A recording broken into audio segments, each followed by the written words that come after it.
Lucas, good day. So today we'll be discussing differential equation. So let's start. So what is differential equation? A statement that two expressions are equal and equation which contains derivatives or differentials. So let's try to identify which among the following problems are differential equations. So again, it contains derivatives or differentials. So meaning, if we will try to evaluate number one, so it has a dx and dy. So those are derivatives. So therefore, number one is a differential equation. Number two, so as we can see here, there is no differentials or derivatives. Therefore, this is not a differential equation. Number three, and obviously it has dy over dx. So it is differential equation. Number four is also differential equation. And number five, so although we don't have dy over dx, but we have here y prime, which refers also to dy over dx. Therefore, this is also a differential equation. Okay. So next, the order of differential equation. So the order of differential equation is the order of the highest order derivative appearing in the equation. So for example, find the order of the differential equation. We have to look at the highest ordered appear in the differential equation. As we can see here, we have okay, the order of the highest order derivative. Okay, so the highest order derivative, as you can see here, we have here the second derivative. So meaning the order here is equal to 2, okay, or second order. And here we have the third order, so 3. For this one, so we have the second order, okay, and this one is fourth order, okay, the order of the highest order derivative appearing in the um differential equation, meaning that we have here we have to derive it twice. So that is the meaning of the order. How many times you are going to derive it? Okay, next, degree of the differential equation. The degree is the same as the exponent of the highest order derivative in the equation after the equation has been rationalized or cleared of fractions. So you have to look first on the highest order, then after that, take a look with its exponent. So for this, the highest order is 2. So it is raised into 1. So therefore, the degree here is first degree. Okay. So next, um, the highest order here is not this one. Okay, so do not look at its exponent because again, you have to look at the highest order because that highest order contains the highest degree. As you can see here, the highest order here is 2, so therefore it is raised to 1. So the degree is 30. So here, the highest order is y prime. Okay, then its exponent is 1. The degree is also 1. Okay, so that's it. Now you have to look first on the order, and then that term consists the highest degree. Okay, so unless it is raised into something, therefore it will be second degree or third degree. If we are going to remove this, this will be a third degree, no, differential equation. Why? Because the highest order now will be y double prime, and the exponent is 3. If we're going to remove this, ito na yung magiging gitna. Okay? So that's it, no? That's how we identify the degree and the order of the differential equation. Okay? So next, how do we solve? Or what are the different solutions for the differential equations? We have different solution. What do we mean by solution? And the solution of differential equation is a function that does not contain derivatives nor differentials. So in differential equation, our goal here is we have to remove the differentials and make it an equation. Now, that equation should satisfy the given differential equation. It can be general, or the other term is primitive, general solution, or a particular solution. So we have two types of solutions here. So what are those? Again, that is general or a primitive. So the general solution of a differential equation or primitive is a type of solution which contains arbitrary constants, which are usually presented by letters. Geometrically, this represents family of curves. So let's try to identify which among these numbers are the general solution. Again, it contains arbitrary constants. Constants, meaning you can replace any value at that constant. Usually it represented by C or any letters by the alphabet. So let's say we have here this equation. Actually, this is a, we'll try to square this both sides. So this is a parabolic equation. Okay, so x and y are not constant, but instead of variable. So here we have a constant too, but it is not represented by a letter. Okay, so it should be letter C, okay, so that it will be a general solution. So therefore, this is not a general solution. Okay, not general. Okay, how about this one? Okay, so we have constants here. Okay, so it is a linear equation which has a constant ABC. So this is a general solution. So this one, we also have a constant C1 and C2. This is also a general solution. Okay? So if that is not a general solution, so what type of a solution is this? Actually, that is a particular solution. A particular solution does not contain any arbitrary constant. Example, no, wala na siyang A, B, C. Wala siyang C1, C2. So this is a particular solution. You already replace the constant with the arbitrary constant with a fixed value. Example, no?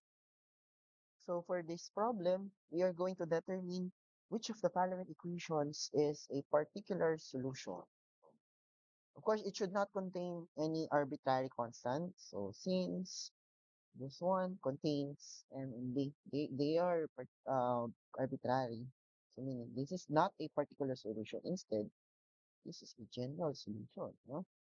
Ito, this one, no, this is, so we have here a fixed value, meaning this is a particular solution. No arbitrary constant. This is also a particular solution. Okay, so that's it. Now that's how we identify the general and a actually this is a particular solution. Okay, so this one, no, this is particular, no, particular. In general. Okay, so now how do we solve? Okay, let's try to solve a problem, no, using let's try to remove the derivatives, no? Let's create a solution for this or determine the general solution for this equation. Okay, so we have y plus 2 multiply to dx plus x minus 2 multiply to dy. Our goal here is to remove dy and dx. Okay, which among them is the correct answer. So how do we solve it? So we have a separation of variable technique to eliminate the dx and dy. So how do we do that? So all you have to do is to remove dx from the y and your x to the y. So the x must be partnered with dx and the y must be partnered to the y. So how do we do that? Of course, kailangan lang siya malipat dito. So what we're going to do is to multiply both sides of the equation by 1 over dx, 1 over okay, y plus 2 and x minus 2. So that the dx and dy will come in here. As you multiply it here, okay, so canceling y plus 2. So that will be the remaining dx over x minus 2. Now, as you multiply this here, x minus 2 will be removed. Okay, so we have dy over y plus 2. That is equal to 0. So now to eliminate dx, all you have to do is to perform integration. So what we're going to do is to integrate all the terms separately because we have plus here. We can separate the integration. Okay, so the derivatives or the integral of dx over x minus 2, as we recall, no, so we have if we have dx over x, that is ln of x. So therefore, the integral of this one is ln x minus 2. And this one is ln y plus 2. So of course, if you are integrating, do not forget d plus c, the arbitrary constant. That is equal to 0. However, from the choices, we don't have any ln here. So we have to remove ln on our equation. So to remove that, okay, so let's just replace c here. So it is still a positive value because c is any integers. So again, if c here is an arbitrary constant, so meaning you can replace it with any integer. So therefore, if you move it to the right side of the equation, it is still letters. So again, our goal here is to remove ln. So recall, no, that if we have ln a plus ln b, that is a multiplication, ln a times b. So meaning we can, instead of ln plus here, we have ln x minus 2 multiplied to x y plus. That is equal to ln c. Instead of writing c, you can also put ln to your constant and still a constant, no? That is still a constant. So you can make it a raised to c any because this is any integer, no, any value rather, any real number. Okay, so since both sides of the equation contains ln, we can remove ln. Okay, so yeah, yeah. We will just simplify this so that it will be similar with the choices.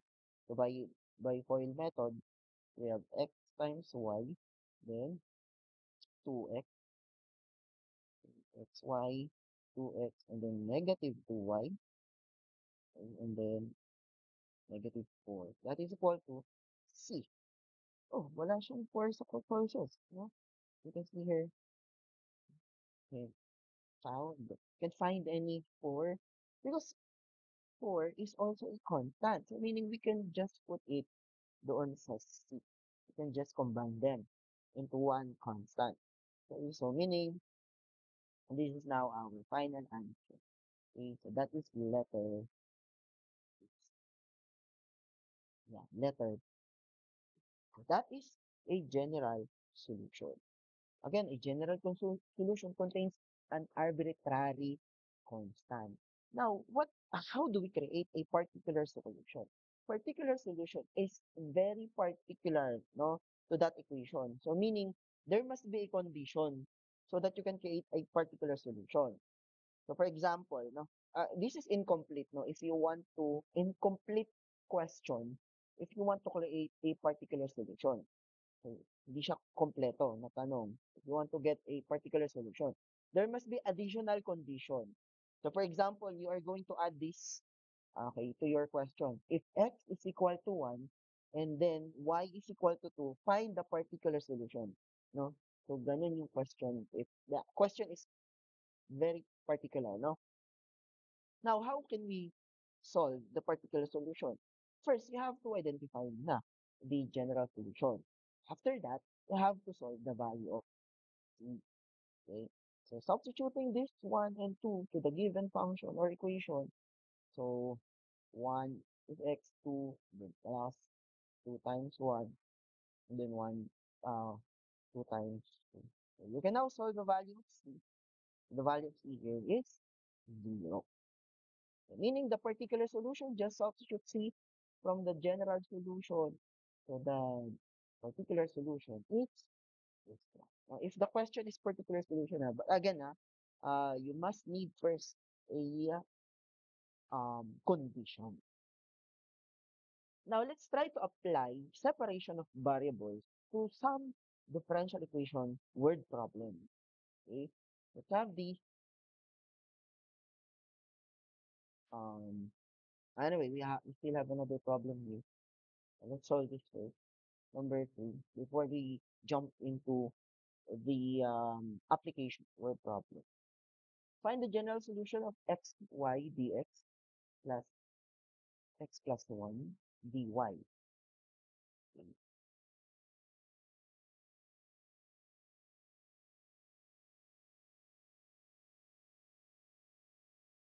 So again, you have to remove y here and here is x plus 1. So meaning you multiply both sides of the equation by 1 over y and then x plus 1 if you want to remove them.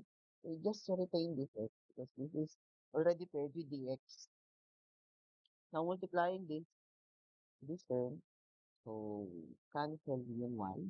So the remaining is x dx over x plus 1. So multiplying it here, cancel x minus 1, the remaining is dy over y. That is equal to 0. So to remove dx and dy, we have to integrate this. Anyway, before we integrate, make sure medyo madali siyang integrate. Okay, as you can see here, we have x, so we cannot directly proceed with dx over x plus 1 because the derivative of this is ln x plus 1, eh? Or the integral rather. So to remove x, let's manipulate this x dx over x plus 1. So we know, okay, that we can add plus 1 and minus 1 here. So parang wala lang nang ganun. But what's the purpose of that? Because we can separate it, okay, yan. So we will, later on, we will separate this now. Anyway, this will still remain the same. Okay. So we are going to focus here. So um, we are going to separate it. Let's say if you have a minus b over c, diba we can express it into a minus b, a minus a over c minus b over c. What we are going to do is to separate x plus y 2 minus 1. The denominator is that's 1. So we still have a factor here. So let's say we have this here. If you factor it out, so we still have these both terms. Okay, so x plus 1, so the resulting equation now will be x plus 1 over x plus 1 dx minus 1 over x plus 1 dx plus dy over y. That is equal to 0. We can now easily remove this, or we can now cancel this. So the integral of dx is very easy. Okay, so 1 over x plus 1, or this is dx over x plus 1. We can easily integrate it. We have dy into. So let's integrate, and integrate. Okay, so we have integral of dx is x. Integral of, we have here minus, no? Integral of dx over x plus 1 is ln x plus 1. And integral of dy over y is ln y. That is equal to 0. Or do not forget the plus, that is. So let's put ln here so that um all of them have ln. That is equal to 0. Okay. Now let's uh, put here the right side of put these equations or terms the right side of the equation. And ln x plus 1 minus ln y minus ln t. Actually, you can just put here pluses. No? Okay. Anyway, you can still put your plus. So that it's same pa rin naman yung value. Okay. Now, let's simplify this. We have to remove ln from this equation. So we can uh, have this. Let's factor out negative. So we have ln y times or plus plus ln c. Okay, let's recall that if we have ln a plus ln b, we have here ln y and ln c. You can just make it ln a times b. So we have ln yc. Okay. Now, if you have minus ln minus ln, We can express it into a division, A over B. Okay? So, meaning, from this, we can have ln x plus 1 over y times c. So, pero meron ditong e sa ating choices. So, how can we remove ln? Okay, so to remove ln, so we can make these terms to be an exponent of e.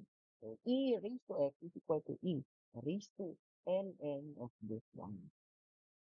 Now, from, recall natin, no, from algebra, we have e raised to ln x. That is also equal to that of the x. Meaning, if we have e raised to ln, that is also equal to this one. Okay, so if you have a doubt, you may check it on the calculator. And so if you have e ln for 4, that will be still equal to 4. Correct.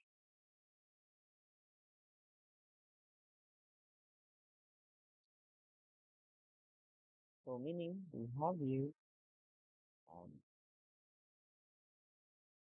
we have e raised to ln x. Okay, so that is equal to x. So meaning we can just express this into c times x plus 1 over 1. Okay, so wala pa rin si choices. Let's simplify it further. So lipat lang natin yan dito. And we have y e raised to x. That's it. No, for this. That using separation of variables. That is letter B. Huh? Okay, so let's try to apply the separation of variable for this problem, growth and decay. So the half-life of a region is 70 years. Calculate the percentage remaining after 80 years if the region decomposes at a rate proportional to the amount present. Okay, so I have two solutions for here. So later we are going to use calculator technique to solve this problem. Okay, for first solution, we are going to use the separation of variables. So first, we have to understand how to create equation for this problem. Okay, so from the laws of growth and decay, the rate at which the substance changes is proportional to the quantity of the substance. Actually, it was also mentioned here, if the radium decomposes at a rate proportional to the amount present. So we can express it rate. When you say rate, that is dx, the rate of the substance. So from your differential calculus, rate, change of rate with respect, or change of object with respect to the change of time, that is the rate of change, is proportional, to the amount of the substance or quantity of the substance. Let's say x is the substance. Okay. Now to remove proportionality quantity here, or the proportionality, we can also express into equal k, no? The proportionality. So we have here, we have this equation. So what we are going to do here is to remove the dx and dt. No? So we are going to integrate this or create a general solution. So here x is the quantity of the substance, t is the time, k is proportionality constant. Okay, so after you derive this or integrate this, or create a general solution, this should be uh, the general solution. So we are going to derive this general solution for growth and decay. So every time that you will solve growth and decay, you can just memorize this if you forget how to derive this, from this equation. Okay? Now let's try to derive this. Now from dx over dt is equal to kx. From separation of variables, the dx must be partnered with x. So we have dx over x. We just put it down, no? Or multiply both sides by 1 over x. So k, then lipat natin sa dt. Now let's integrate both sides. Take note that k here is a constant, so meaning it is not a variable. So the only variable here is x. And if you integrate dt, so time is also variable. So integrate dx over x, that is ln x. Integrate dt, that is constant, times t. Okay, so what we're going to do is to make it a general solution. So after integration, do not forget the plus c. Now, since we have here an ln, so make it an exponent of e. So we have e raised to ln x is equal to e raised to kt plus c. You can also express this if we have plus of the exponent. Hmm. Again, e raised to ln x is also equal to x. Then we can also replace this. Okay, write this with e raised to kt multiply. So e raised to c is also a constant. So we can replace this. Just replace this by c. We have c e raised to kt. This is the general solution for the growth and decay.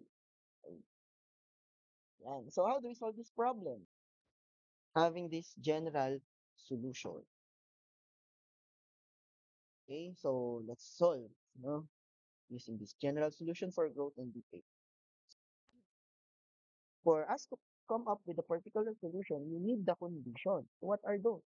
The half-life of the region is 70 years, meaning from the 100% amount, originally, after 70 years, the amount will be half. So at time is equal to 0, the amount of the substance is 100%.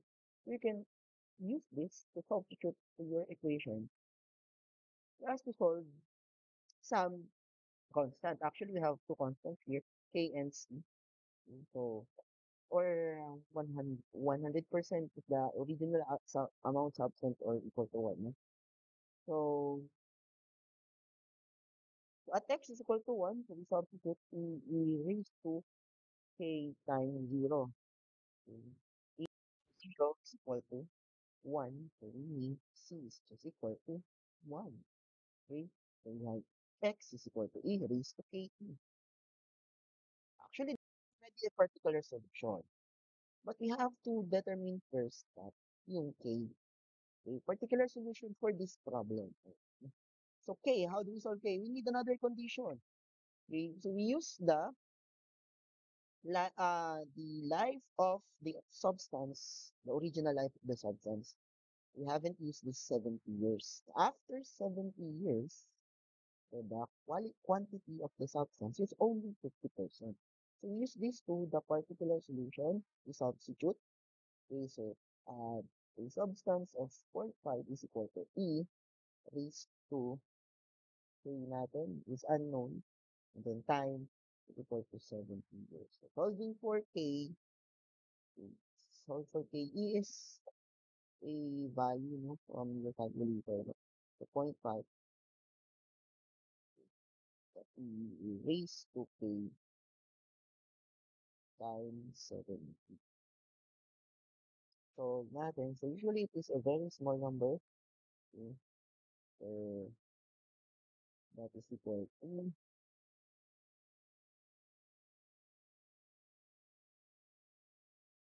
K is equal to -9. Okay, 0.902 times 10 raised to -3. And actually, ano din, no? Write this into LN para mabilis siya ma-solve. No? Especially if you're using common, medyo matagal siya mag-solve. Anyway, that is the value of K. Usually negative value for growth and decay. A very small number.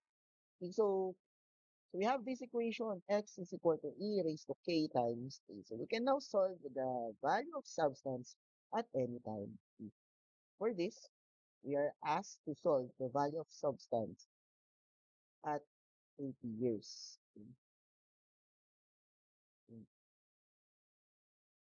Sorry. Wala ko lang nilagay yung default. Should solve.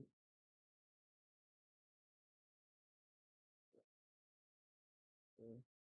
So we can now, paano naman natin nakuha? So we can now replace this thing. So we were asked to solve for the calculate the percentage remaining, the remaining substance after a time of 80 years. We just substitute a time is equal to 80. What is the value of the substance? The remaining value. Okay, so we have x So to e raised to k times t na 8 years. Let's just store this value.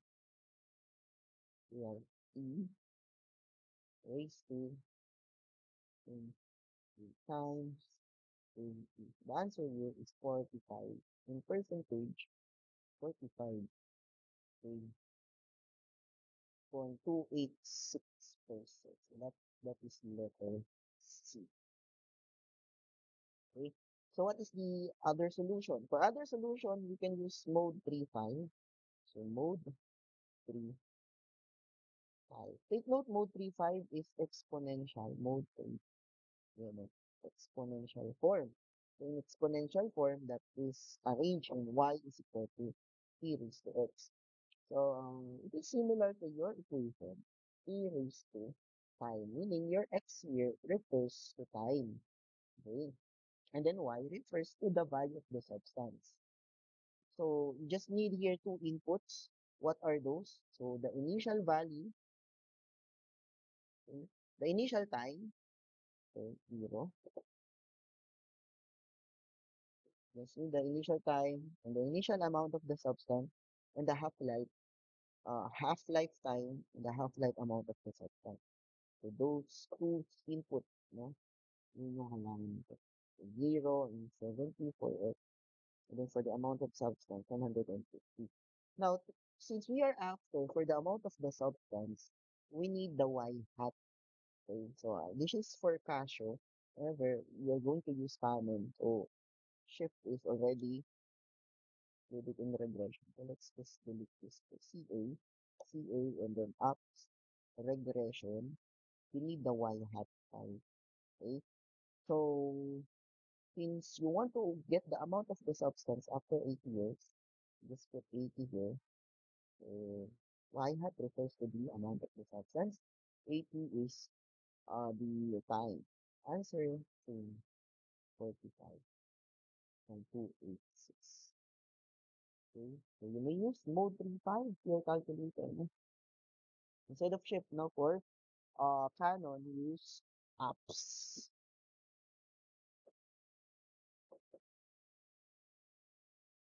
Okay, can you always use this um mode 35 for growth and decay problem?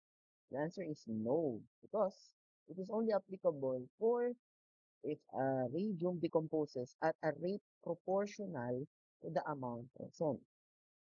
So let's compare this problem to number 4. The half-life of radium is 70 years.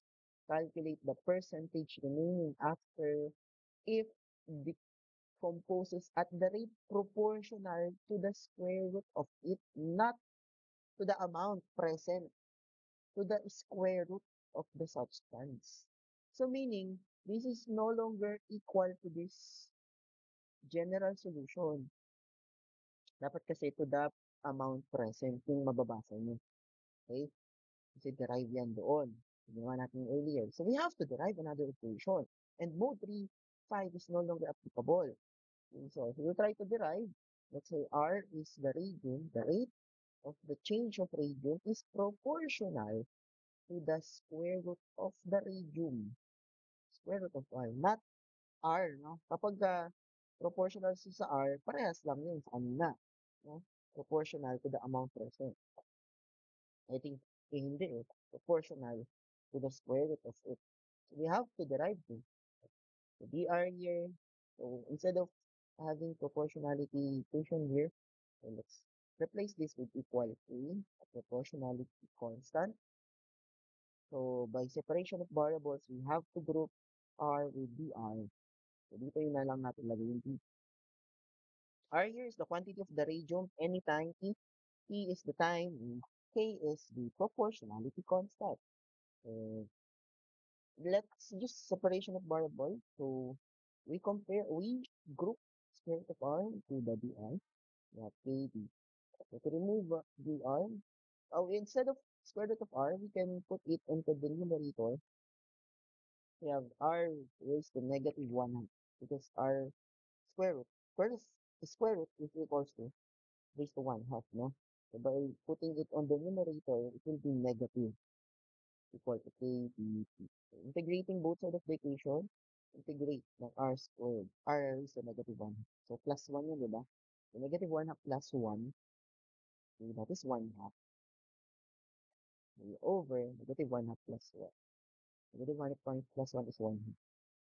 So, yan. Is equal to constant times. Okay. Actually, you can just simplify this. But you still have uh, plus c, no? Plus c dito. So, let's simplify it further. So,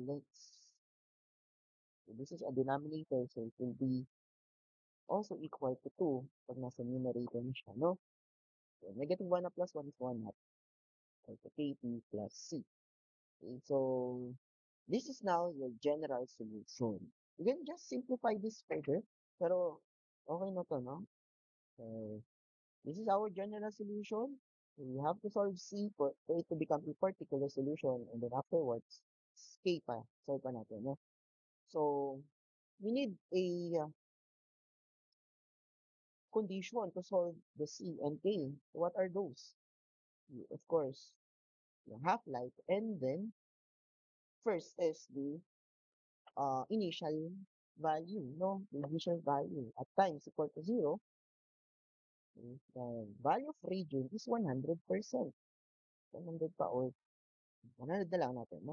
So let's replace or let's substitute 2 times r raised to 1 half is equal to k times 0 plus c. So k times 0 is 0, so you can solve the c. Square root of 100 is 10 times 2. 2 is 20. Okay, replace it to your general solution. This is now your particular solution. So to get the value of k, we need another condition. Nagamit na natin yung initial value. Let's solve the half-life. At time is equal to 70 years. R is already half. So replacing it to your equation, 2 times R k times 70 plus 20. So you can solve the value of k. K is equal to negative 0.837. So this is now your equation for this problem, no? The relationship. You have the k, you have the c, na 20. Okay. So you can now solve the value of the radium at any time. So, ano ba tanong dito? 80 years. At 80 years, actually, you can solve na yung R, no? So, at 80 years, so let's, ayan, 2, 2 is to 1 half is equal to negative 0.0837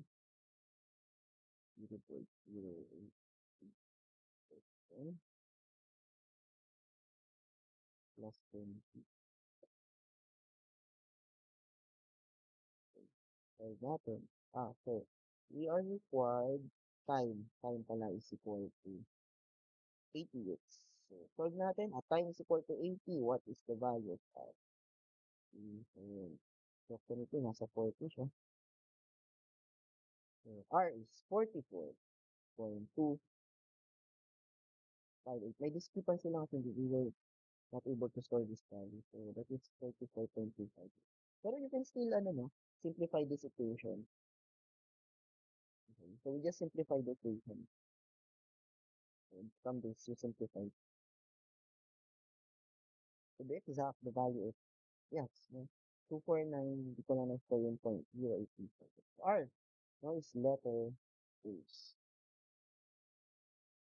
Okay? So that is for growth and decay. So what are the other application of the particular solution? So this is number 5 na pala, no? Cooling. So Newton's law of cooling. Actually, almost the same lang siya with the previous problem. So for the Newton's law of cooling, you have to understand the concept, no?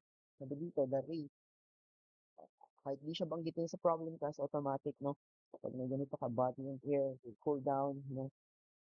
If you have initial temperature and then final temperature, so that is already the application of the Newton's law of cooling. For number one, the rate of uh for this problem, we are going to apply this statement. The rate at which a body cools is proportional to the difference between the temperature of the body and that of the medium. So, ito yung madederive natin ng equation. Ito yung statement ko. The temperature of the body, let's say dt b body. The rate of change of the temperature of the body is proportional, okay, is proportional to the difference between the body temperature, the temperature of the body and that of the medium. So, if we are going to replace proportionality equation or proportionality here, will be equal to, so ganito na siya. So, paano kaya natin derive ito? So, to derive this is the general solution na kailangan natin derive. Take note na that the temperature of the surrounding is fixed. Yung body lang yung variable dito. Yung nagbabago-bago. Okay, Ts is a constant. Fix yan. Para siyang ano, no? Para siyang room temperature. No, then ikaw yung body. No, pag galing ka sa labas, pumasok ka sa isang aircon na room, ang mangyayari sa temperature ng katawan, malalamig. So, nag-a-adapt siya doon sa surroundings. Okay, or yung medium natin na tinatawag. Okay? So, yung body yung mag-a-adapt. Kaya variable siya. So, this one, TB is the variable. This one is constant. Okay? So, by separation of variable, i-group natin siya with the D, T, D. Then K, D. Integrating both sides of the equation, this is para siyang x minus a constant. So, dx over x minus a constant, meaning that is ln x minus constant. Integral of k is a constant here, no? dt. So, we have k times. So, to remove ln, we can fix. Also, do not forget c. We can make it an exponent of the e. We have e raised to ln to the minus ds or to e raised to k t plus. So,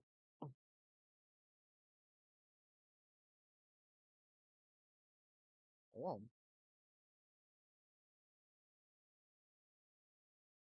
So, let's simplify this. So, you know that e raised to ln x is equal to x. So, ito, pwede natin express ng e raised to kt times e raised to c. We know that e raised to c is also c. So, therefore, this will be your equation. TV minus ts, or let's just put ts to the right side of the equation. Ts plus e raised to kt. Temperature of the body is equal to ts plus e raised to k. That is your general solution. If you are solving Newton's law of cooling, okay, pwede rin siya sa heating, no? Later on, you'll see what will happen if cooling, when you say a cooling problem, body temperature in air, if the body in air, so yung medium natin dito cluster, at air, no? At 0 degree, will cool down from 200 to 100. Kasi, yung air daw, yun yung medium, 0 degree Celsius siya. So, merong temperature yung body daw. So, dahil nilagay natin siya sa air, okay, na ang temperature ay 0, originally from 200, after 4 minutes, naging 100 siya. Kasi nilagay sa isang malamig na temperature, bababa talaga. So, kaya cooling yung problem na to. So, meron mga problem naman na heating. Ano naman yan? So, from 100 degrees Celsius magiging 200 kung ilalagay yung body sa mainit na lugar. Okay? So, mag-a-adapt siya doon sa temperature ng surrounding. And this is cooling problem. So, how do we solve this? Katulad ng din ginawa kanina, to solve the temperature of the body at any time, you must solve first. Ts naman is the temperature of the surrounding. Dito class, that is 0 degree. Okay, C, you have to solve the C. That is a constant. And then K, you need here a condition to solve this problem. Well, given naman yan, no? Okay, so let's try to solve this problem. At time is equal to 0, nung pagkalagay pa lang sa kanya doon sa 0 degrees, initially, hindi pa yan magbabago. 200 degrees Celsius pa rin yan. Okay, so let's substitute. Temperature of the surrounding is constant, no? That is always 0. So, magbabago. Okay, so at time is equal to 0, let's substitute 200 here. Ts is 0, and then C is unknown, E raised to K is unknown, T is 0. So T for K times 0 is 0, T raised to 0 is 1. So C is equal to 200. So that is the value of C. So this is your particular solution. Next, we solve the value of K. So saan natin makuha yun? No? Initially, 200 degrees siya. After how many minutes? 40 minutes, naging 100 degrees. So we can use this condition. 40 minutes. After 40 minutes, the temperature is 100 degrees Celsius. So let's substitute this to your particular solution. So temperature of the surrounding is 0. Okay. So again, that is a constant value. So body is 100, surrounding is 0, and then C is 200, T, which the K is unknown, T is 40. Solving for K will give you the shift solve, gano'n, no? So simplify para mas madali. Pwede na rin shift solve. No? Negative. That is always a small number. Negative z 0.01. Now, so this will be now our equation. Okay, to solve the value of the temperature of the body given to class at T as is 0. That will remain common. To solve the temperature of the body at any time T, use this equation. So, ang tanong dito, at how long? Okay, ang tanong dito, solve for the time in minutes, will it take the body to cool down from 100 to 50 degrees Celsius? Diba? 40 minutes para maging 100 degrees Celsius. Eh, ilang minutes para maging 50 from 100 daw, ah. Okay. Ang equation kasi natin, class, will solve time originally from the original value of the substance. Ibig sabihin, ang reference natin lagi yung original na 200 degrees Celsius. So, pag nag-solve tayo ng temperature ng body, 50 degrees Celsius, yung makukuha natin na time dito is in a reference with 200 degrees Celsius. In reference dyan. Ang gawin natin, solve natin siya. Temperature of the body, ang time ang hinahanap. What is the required time to reach 50 degrees Celsius? From the original, from the original. So, from 200 to 50 degrees Celsius. So, okay. So, masasolve natin dito from 200. Let's substitute, no? So, at time is equal to, okay, alam natin yan, kasi given sa ating class, the temperature of the body. Our goal, malaman yung ilang minutes mangyayari sa clocks. No? So let's substitute. We have temperature of the body. Okay. So that is 50 degrees Celsius. The rounding is a fixed 0, no? And then 200 T raised to K and then T. So shift solve. Lalabas dyan class na time is 80. Sir, bakit walang 80 minutes sa problem? Kasi nga, ang nakuha mo dito is from 200 degrees Celsius to 50 degrees Celsius na time. Ilang minutes bago maging 50 degrees Celsius. Ito ang reference. So, anong sagot? Ang tanong ka lang kasi, 100 to 50. Eh, di ba nakuha mo naman na yung 100 to 50? Oh, 200 to 100. 200 degrees Celsius to 100 degrees Celsius is 40 minutes. Hindi may 40 minutes ka na. Okay, so minus mo lang dito yung 40 minutes. Okay, para from 100 to 50 is only 40 minutes. Okay, time is equal to 40. Okay, that is So what is another solution for this? So the other solution is actually by using again mode 3, 5. So which is y is equal to x. But here's the thing that you are going to must be remember, no? X is time, okay, y is equal to 0 squared. Y is not the temperature of the body, but instead TB minus TS. Okay, it should be TB minus TS. So you need two input here, the initial time and yung isang minention na time. The initial time here is 0. The temperature of the body is 200 minus the surrounding 0. Next, at time is equal to 4 minutes, 40 minutes. The temperature of the body is already 100 minus the temperature of the surrounding. So that must be your input, no, dito sa calculator.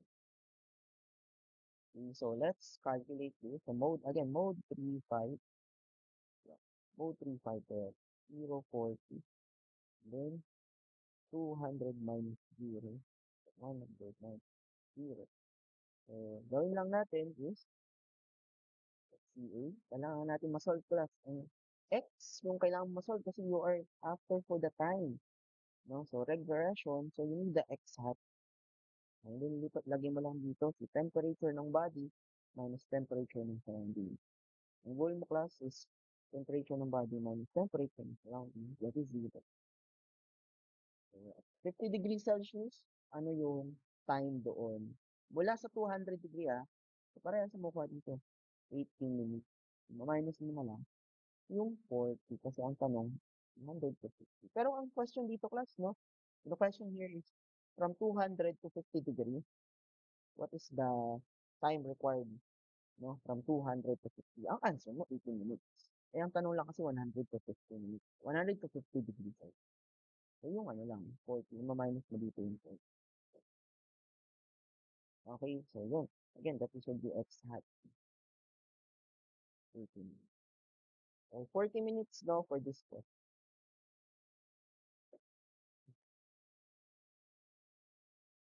Another problem, no, for Newton. Actually, this is heating, but if we are going to, this is for cooling, no, and this is for heating. Babaliktad lang sila, class. No? For cooling, kasi mas mataas lagi yung temperature ng body sa surrounding. Pag heating, mataas yung surroundings, yung paligid. Tapos yung body mas maliit doon kasi mag-a-adapt pataas yung body. Okay, so this will be your equation. So ang mangyari lang dyan plus pag integrate pag dinerive mo siya, ito mangyayari. Ts is equal to Tb plus C equal to. Or pag nag-mode 3-5 tayo, Ts minus Tb siya. Ay siguro gamitin na lang natin yung mode 3-5 for this solution.